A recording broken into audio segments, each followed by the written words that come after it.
नमस्कार, मैं उजाला, आप देख रहे हैं केग्रे न्यूज। वक्त हो चला है 3 बजे की 3 बड़ी खबरों का। आइए रुक करते हैं इस वक्त की पहली बड़ी खबर की ओर। उत्तर प्रदेश की राजधानी लखनऊ में बुधवार को इंडिया अलायंस की संयुक्त प्रेस कॉन्फ्रेंस हुई। इसमें कांग्रेस के राष्ट्रीय अध्यक्ष मल्लिकार्जुन खड़गे और समाजवादी पार्टी के अध्यक्ष अखिलेश यादव ने इस प्रेस कॉन्फ्रेंस को संबोधित किया और इसमें विपक्ष पर जमकर निशाना भी साधा। आगे अखिलेश यादव ने कहा कि चौथे चरण का चुनाव खत्म हो गया है। भारतीय जनता पार्टी का झूठ जितना पहाड़ चढ़ना था चढ़ चुका है, अब उतरना शुरू हो गया है। 4 जून मीडिया की आजादी का भी दिन होगा। आगे मल्लिकार्जुन खड़गे ने प्रेस कॉन्फ्रेंस को संबोधित करते हुए विपक्ष को निशाने पर लेते हुए कहा कि 4 चरण के चुनाव हो गए हैं, इंडिया गठबंधन मजबूत स्थिति में है, पूरे देश ने मोदी जी की विदाई तय कर ली है। 4 जून को इंडिया गठबंधन सरकार बनाने जा रहा है। आगे सुनते हैं क्या कुछ कहा गया है।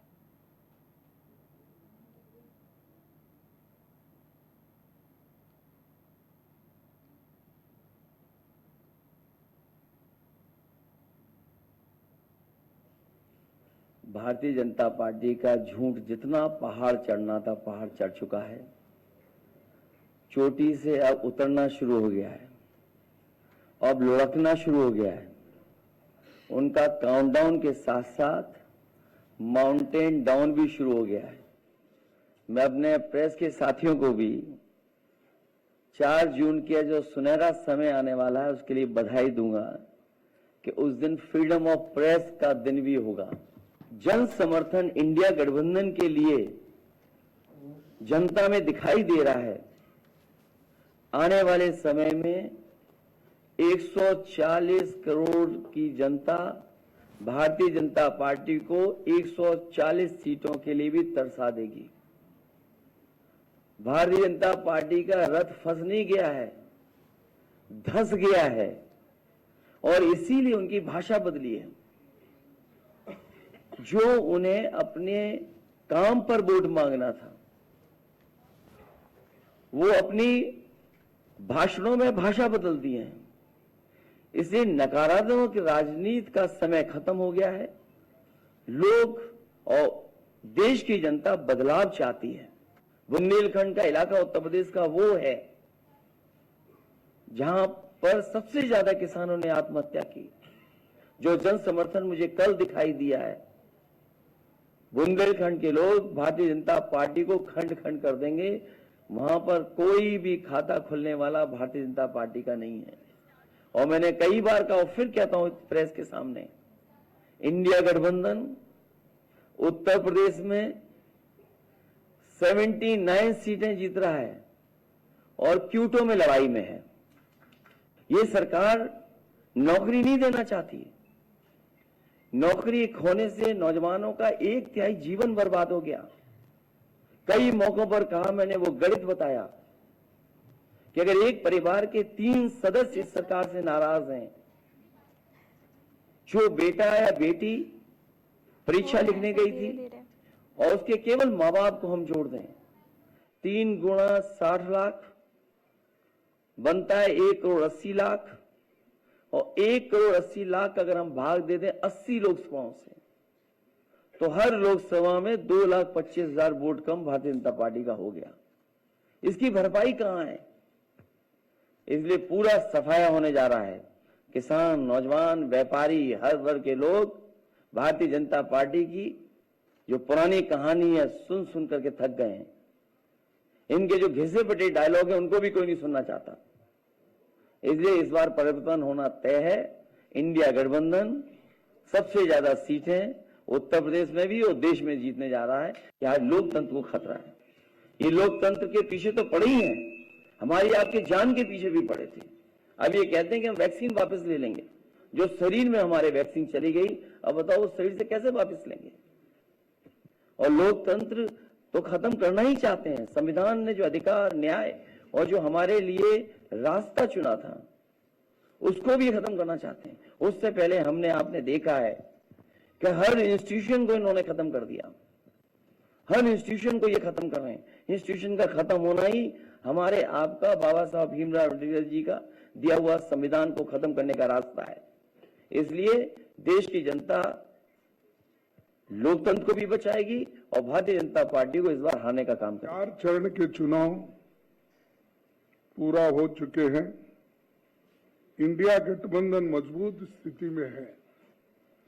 हिंदुस्तान की जनता ने मोदी जी की विदाई तय कर दी है। पूरे देश का माहौल देखकर मैं विश्वास के साथ कह सकता हूं 4 जून को इंडिया गठबंधन नई सरकार बनाने जा रही है। 2024 का चुनाव देश का सबसे बड़े महत्वपूर्ण चुनाव है। ये चुनाव देश के लोकतंत्र को बचाने का, संविधान को बचाने का ये चुनाव है और एक विचारधारा का चुनाव है। ये 2 विचारधाराओं की लड़ाई भी है। एक तरफ गरीबों के पक्ष में लड़ने वाले पार्टियां एक होकर लड़ रहे हैं और दूसरे तरफ जो अमीरों के साथ रह के अंधश्रद्धा और जो अपने को ठीक लगता है वैसे लोग धर्म के आधार पर, रिलीजन के आधार पर वो लड़ रहे हैं। लेकिन हमारी लड़ाई गरीबों के ओर से है, जिनको खाने के लिए एक वक्त का खाना भी नहीं मिलता, जिनको नौकरी नहीं मिलती और जो लोग एम्प्लॉयमेंट के लिए तरसते हैं। पढ़ लिख के वो लोग रास्ते पे आते हैं। ग्रेजुएट बनने के बाद भी, इंजीनियर बनने के बाद, डॉक्टर बनने के बाद, डिप्लोमा होल्डर रहने के बावजूद भी उनको नौकरी नहीं मिलती। चौथे चरण का चुनाव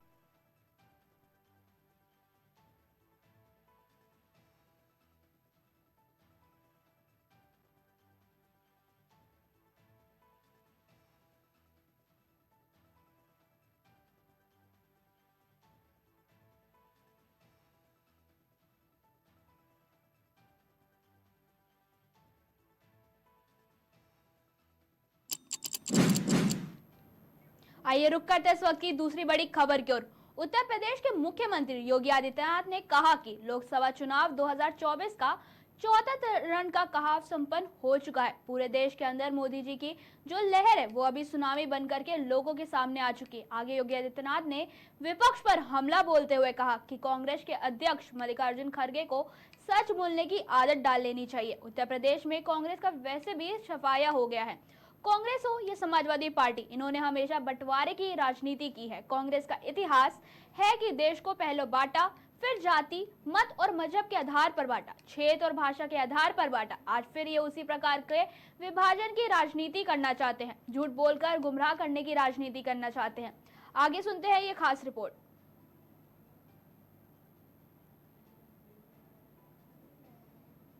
लोकसभा चुनाव का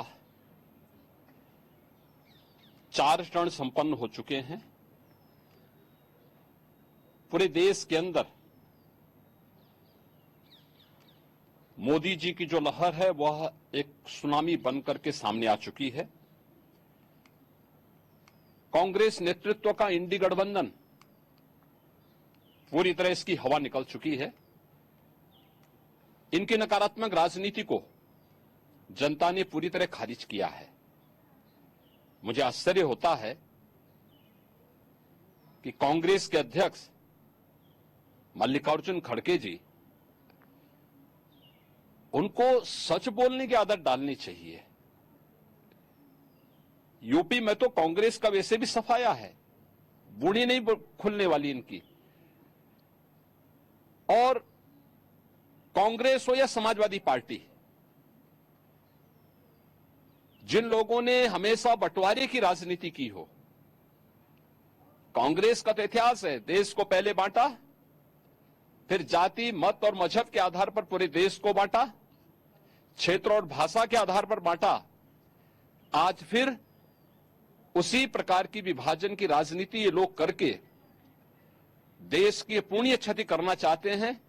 भारत का जागरूक मतदाता 2014 में कांग्रेस से पिंड छुड़ा चुका है। अब कांग्रेस कभी पुनः देश के अंदर सत्ता में नहीं आ सकती है। दूसरा, झूठ बोल करके गुमराह करने की जो राजनीति करते हैं। बाबा साहब भीमराव अंबेडकर का सर्वाधिक अपमान कांग्रेस ने किया। समाजवादी पार्टी की भी जब प्रदेश में सरकार थी, इन्होंने बाबा साहब भीमराव अंबेडकर और उन सामाजिक न्याय के पुरोधाओं का कितना बड़ा अपमान किया था। क्या ये सच नहीं? 2012 में समाजवादी पार्टी के अध्यक्ष, उस समय प्रदेश के मुख्यमंत्री बनी रहे थे, इन्होंने कहा था कि यहां पे जितने भी दलित महापुरुषों के स्मारक बने हुए हैं, इन सबको तोड़ करके यहां पर हम लोग कोई दूसरी चीज बनाएंगे। ऐसे ही बाबा साहब भीमराव अंबेडकर के नाम पर बना हुआ कन्नौज का मेडिकल कॉलेज का नामकरण इन्होंने हटा दिया था। मान्यवर कांसीराम जी के नाम पर बना हुआ मेडिकल कॉलेज का नाम इन्होंने बदल दिया था। लखनऊ में भाषा विश्वविद्यालय का नामकरण इन्होंने बदल दिया था। इनका इतिहास तो पहले से ही, इन दोनों का इतिहास भारत के संविधान के खिलाफ आचरण करने, भारत को जाति के नाम पर बंटवारा करने और विभाजन की खाई को इतना बांटो कि बांटो और राज करो का जो कांग्रेस का सिद्धांत रहा है, आज इंडी गठबंधन उसी का अनुसरण कर रहा है। दूसरा, देश की आस्था के साथ भी इसी आधार पर ये लोग खिलवाड़ करते हैं। यही खड़गे जी है ना, जिन्होंने भगवान राम और भगवान शिव को ही लड़ाने का प्रयास किया था। यानी जब जातीय लड़ाई ये लोग नहीं करा पाए और जातीय संघर्ष के आधार पर वर्ग संघर्ष की स्थिति पैदा करने में विफल रहे, तो इन लोगों ने भगवान राम और भगवान शिव के बीच में ही लड़ाई करवाने का प्रयास किया था। ये तो इनकी क्षुद्र मानसिकता है जो इस तरीके से भारत की आस्था के साथ खिलवाड़ कर रहे हैं। ये नया भारत है। आज प्रधानमंत्री मोदी जी के नेतृत्व में पूरा भारत सम्मान, सुरक्षा और सुशासन के जिस नए माहौल में आया है, वह आत्मनिर्भरता और विकसित भारत की संकल्पना को आगे बढ़ा रहा है। विकसित भारत की संकल्पना से बड़ा दुखद है कि जिस विकसित भारत में बिना किसी भेदभाव के हर एक गरीब के जीवन में परिवर्तन होने वाला है, उस विकसित भारत की संकल्पना से कांग्रेस, समाजवादी पार्टी और इंडी गठबंधन के नेताओं को चिढ़ क्यों है? ये लोग इस बात से चिढ़े हुए हैं कि मोदी जी के नेतृत्व में भारत क्यों तेजी से आगे बढ़ रहा है, और इसीलिए कभी ये पाकिस्तान की वकालत करते हैं, कभी ये लोग जातीय जनगणना के आधार पर समाज को ही आपस में बांटने की वकालत करते हैं, कभी ये लोग संविधान में छेड़छाड़ की बात करके और गुमराह करने का प्रयास कर रहे हैं। सच्चाई यह है कि संविधान में जितना संशोधन और जितना ज्यादा छेड़छाड़ कांग्रेस ने की, उतना किसी ने नहीं किया। और आज भी कांग्रेस और समाजवादी पार्टी लगातार इस प्रकार का षड्यंत्र कर रही है जो देश और समाज के लिए अपूर्णीय क्षति हो सकती है।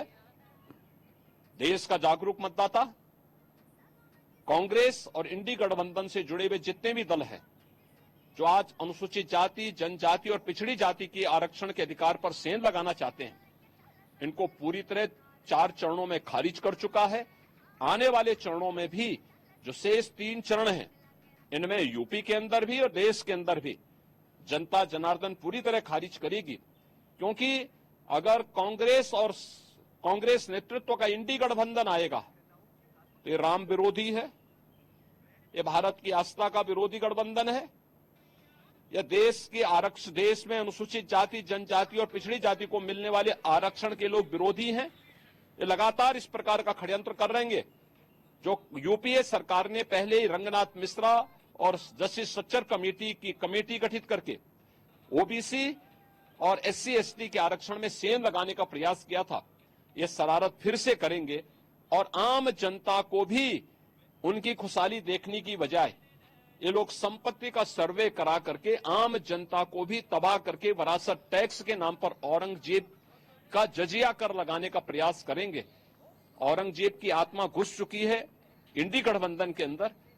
इस इंडी गठबंधन को, जो भारत की बर्बादी की कहानी लिखने की बात करता है और उस प्रकार के दस्तावेज अपने घोषणा पत्र के माध्यम से प्रस्तुत करता है, इनको एक सिरे से खारिज करना चाहिए।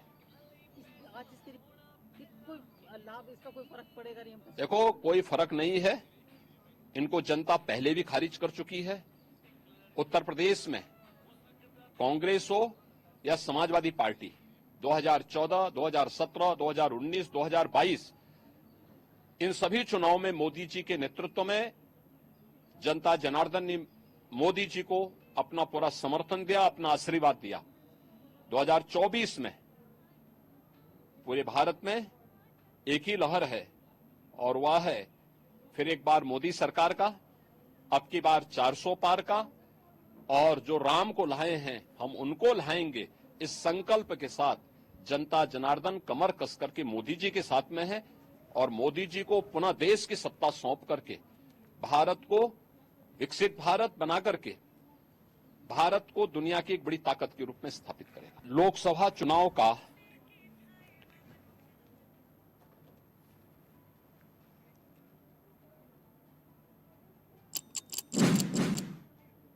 आइए रुक करते इस वक्त की तीसरी बड़ी खबर की ओर।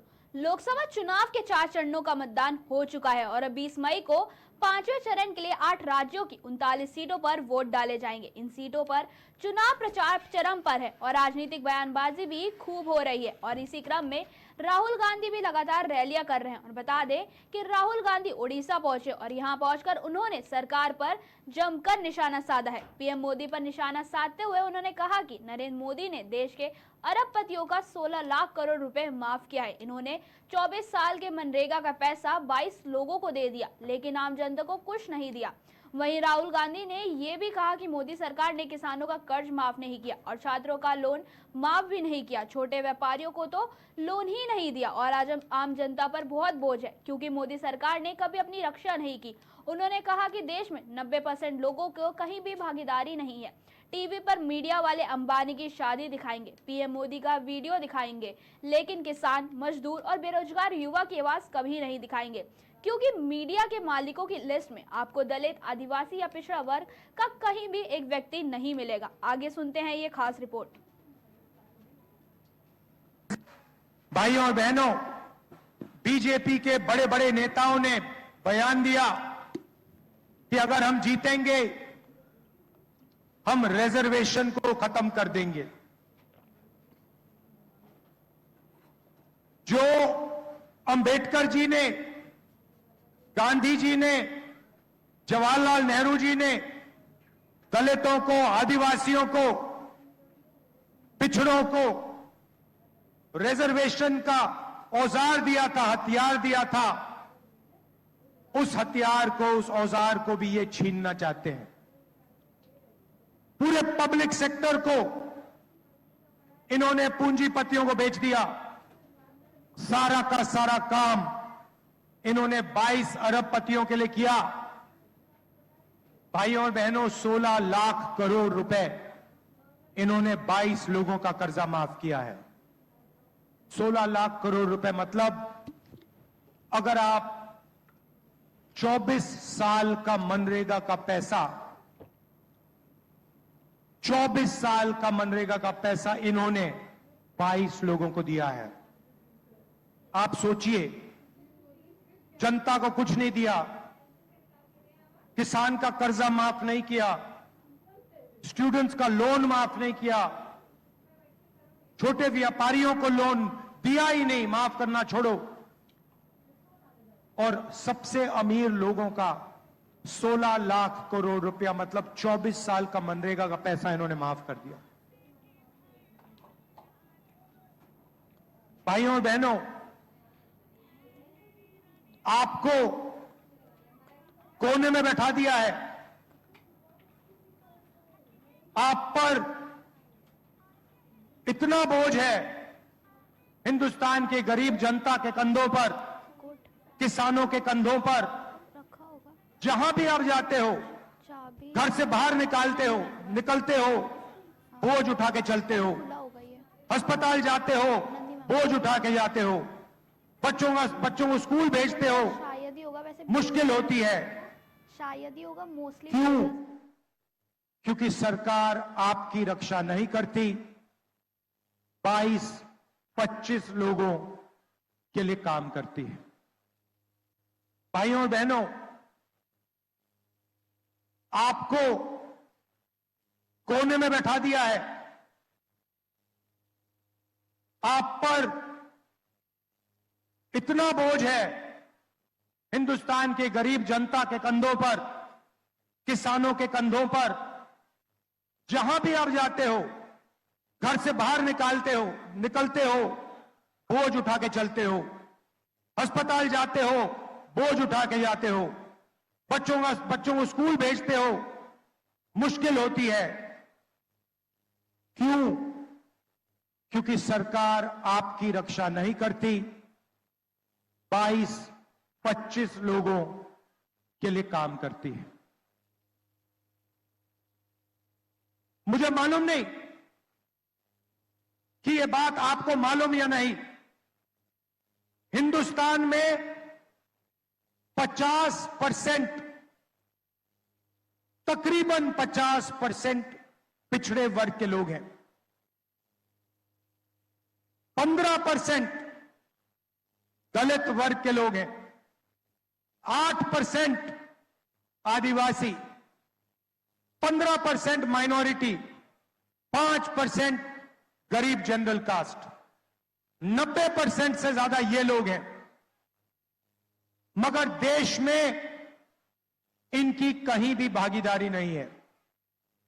आपने देखा होगा टीवी पे मीडिया आपको अंबानी की शादी दिखा देती है, मोदी का 24 घंटा वीडियो दिखाएंगे, मगर किसान, मजदूर, बेरोजगार युवा, उनकी आवाज आपको मीडिया पे कभी नहीं सुनाई देगी। किसान मर जाए किसान, आत्महत्या कर ले, जहर पी ले, मीडिया वाले कभी नहीं दिखाएंगे, कभी नहीं दिखाएंगे। भाइयों और बहनों, मीडिया में आपका कोई है ही नहीं। मीडिया में कोई पिछड़े वर्ग का व्यक्ति नहीं है। इनके मालिकों की लिस्ट निकालिए, इनकी सीनियर मैनेजमेंट की लिस्ट निकालिए, आपको एक दलित, एक आदिवासी, एक पिछड़े वर्ग का व्यक्ति नहीं मिल सकता, एक माइनॉरिटी नहीं मिलेगा। 2-3% लोगों ने मीडिया का ठेका ले रखा है। जनता की आवाज कभी नहीं उठाते, क्योंकि ये आपके नहीं हैं, ये नरेंद्र मोदी और अदानी के हैं और उनका काम ये करते हैं। इसीलिए 24 घंटा या उनकी शादियां दिखेंगी या फिर नरेंद्र मोदी का चेहरा दिखेगा। अमीरों को फायदा होता है, अदानी को एयरपोर्ट मिलता है, अदानी को सड़क मिलती है, अदानी को डिफेंस के कॉन्ट्रैक्ट मिलते हैं। ये कहते हैं देखो देखो देखो विकास हो रहा है, किसानों का कर्जा माफ होता है, मनरेगा लागू होता है। ये कहते हैं देखो देखो देखो गरीबों को बिगाड़ रहे हैं, तो हम लाखपति बनाएंगे, और एक नहीं 10 नहीं करोड़ों लाखपति बनाएंगे। पहला कदम, क्रांतिकारी कदम हमारे मैनिफेस्टो में हमने लिख दिया, जाति जनगणना, जिससे हिंदुस्तान के पिछड़ों को, दलितों को, आदिवासियों को, गरीब जनरल कास्ट के लोगों को पता लग जाएगा उनकी आबादी कितनी है और उनकी हिस्सेदारी देश में कितनी है। पता लग जाएगा कि मीडिया में पिछड़े वर्ग के कितने लोग हैं, दलित कितने हैं, आदिवासी कितने, गरीब जनरल कास्ट के कितने, बड़ी बड़ी कंपनियों में कितने हैं, सरकारों में कितने हैं, पब्लिक सेक्टर में कितने हैं। सारा का सारा पता लग जाएगा, दूध का दूध पानी का पानी हो जाएगा। और उसके बाद क्रांतिकारी राजनीति, जनता की राजनीति शुरू हो जाएगी।